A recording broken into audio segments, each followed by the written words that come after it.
Right, so eventually things are plugging along, and of course you're going to have conflict. One, because nobody's speaking the same language, and they have different needs, and as their culture and their religions, they have different things that they value. So there's no like standardized currency like money is, or data, which is the current currency with the best return on investment.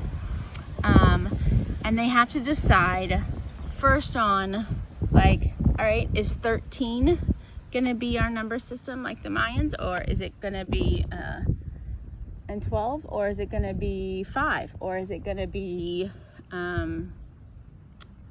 base 20? Like, what are we gonna use?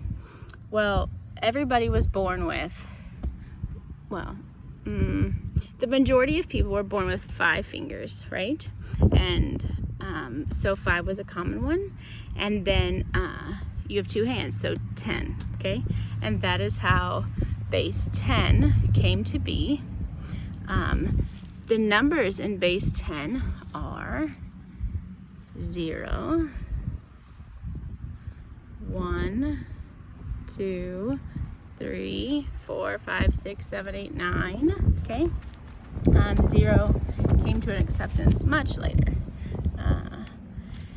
And then the actual symbols that we currently use for those, our base 10 system also came into being much later and were agreed upon. So then they were like, all right, this trade's going good. I like this tribe. They're not like committing fraud or saying one thing and meaning another, or committing perjury. And our trust is pretty high with them. And so we want a ton.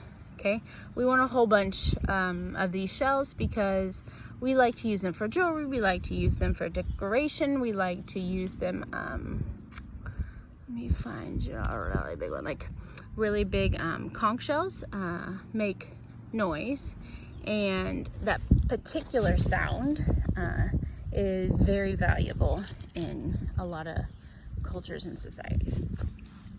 All right, so then they have to decide, all right, what do we do when we have these mass number of these items, right?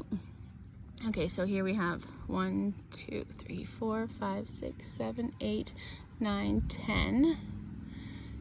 So what do we do when we have like 10 groups of 10, okay? Or what about one group of 10? Let's start there. So we have one group of 10, and they say, okay, this group of 10 shells is going to be equal to,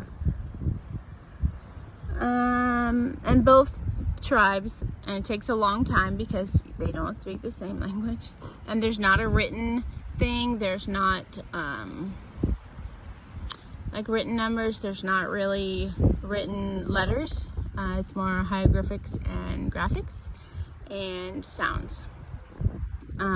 And then some cultures value like looking friendly and smiling, and some don't do that. That is not a state that they exist in. They just, you know, have their face, and there's no reason to like what we consider smile, because it just seems unnatural to them, right? So they say, okay, so for this group of 10, we're gonna say that that is equal to a bigger guy, okay?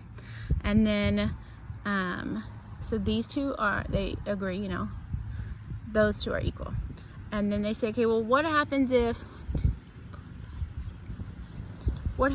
we have 10 groups of 10? What is that equal to? So maybe they decide, all right, that's equal to 10 groups of 10. That's equal to one of those guys. So all of these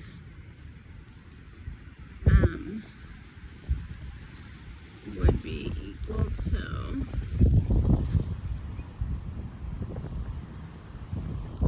I think that was 10. Okay, all of those 100 shells right there, okay, would be equal to this guy. Okay, and they're comparable. And so those two tribes agree on this, that one set of 10 is equal to this guy, and 100 of those is equal to this guy. And maybe they decide that because they know the other tribe values these more than these, because the sound these make are more important to their culture. And the one who has all these extra shells, these aren't valuable to them. Maybe what's valuable to them, you know, is the flowers. Like they need, they, you know, wear more clothes, and they want purple.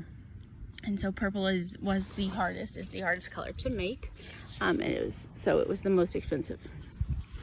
But what happens when your tribe needs something because of a famine, or needs something because your leaders have seen the patterns and realized, oh no, you know, we have some sort of natural disaster coming, or the gods have told them or revealed to them, like in a dream or something, that something bad's going to happen, and they need something immediately, but they don't have whatever, all these extra flowers, or they don't have like these extra shells.